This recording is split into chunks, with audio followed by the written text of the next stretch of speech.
All right, subpart G, 174, Title 49, PSMHA, subpart G, detail, rail carrying carriage by rail. Subpart G, D,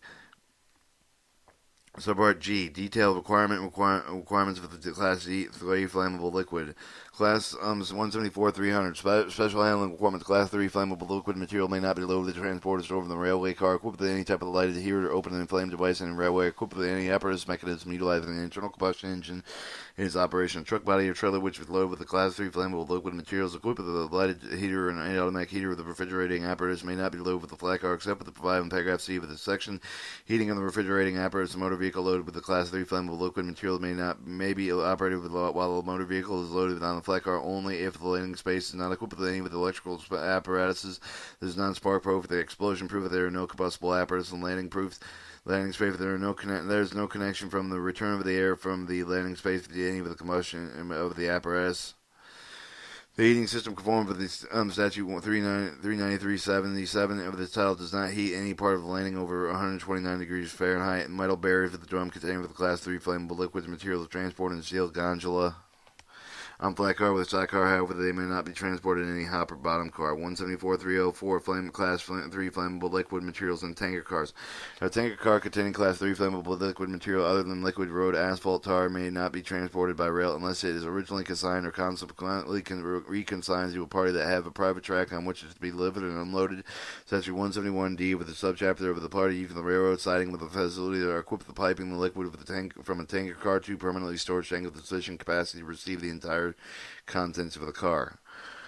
174-310 requirements for the operation of the higher hazard flammable. Applicability. Each of the railway car carrier operating with a higher hazard flammable terrain defined in statute 171A-D of the subchapter must comply with each of the following additional safety requirements with respect to each of the high hazard flammability train is operating. The routing, the additional planning with the requirement of transportation by rail in accordance with Part 172, Subpart I of the subchapter of specifications. Speed restriction: all trains but limited to the maximum speed of 50 miles an hour. Train is further limited to the maximum speed of 40 miles an hour while train is travel the limits of the high threat urban areas, as defined in Statute 1580.3 of the title, unless all tanks that contain Class 3 flammable liquids emit and exceed the DOT Specification 117 standards or DOT Specification 117P. Performance standards and the DOT Specification 117R of the retrofit standard provided with the Part 179 Subpart D of the subchapter. Braking. Each rail car operating high hazard flammable train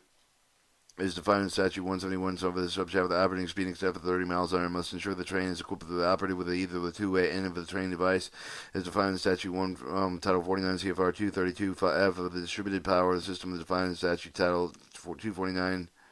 Title 49 CFR 229F or 5.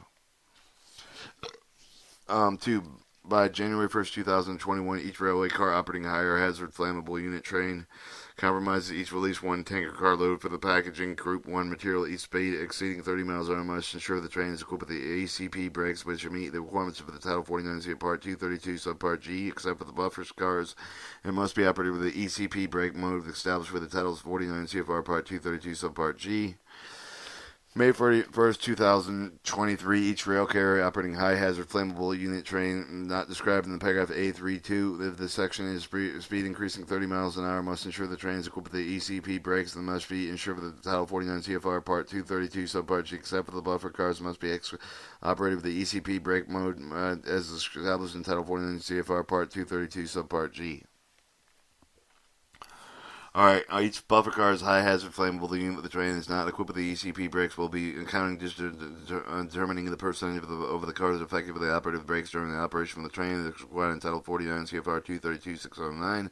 Alternate brake systems may be submitted with approval through the process of the procedure that's outlined in Title 49 CFR Part 232 Subpart F. New tanker cars after October 1st, 2015 tanker cars manufactured for the use of the HFFT must meet the DOT Specification 117-117P performance standards of Part 179 Subpart D of the subchapter that authorizes tank specifications specified in Part 173 Subpart F of the subchapter retrofitting report owners and non-jacketed DOT 111 tanker cars and PG1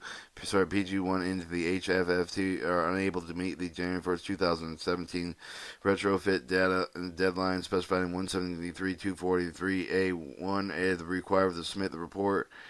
by March 1st of 2017, the Department of Transportation, a group of representatives of the owners may be submitted with a consolidated report with the Department of Transportation in lieu of the individual reports of each tanker car owner. The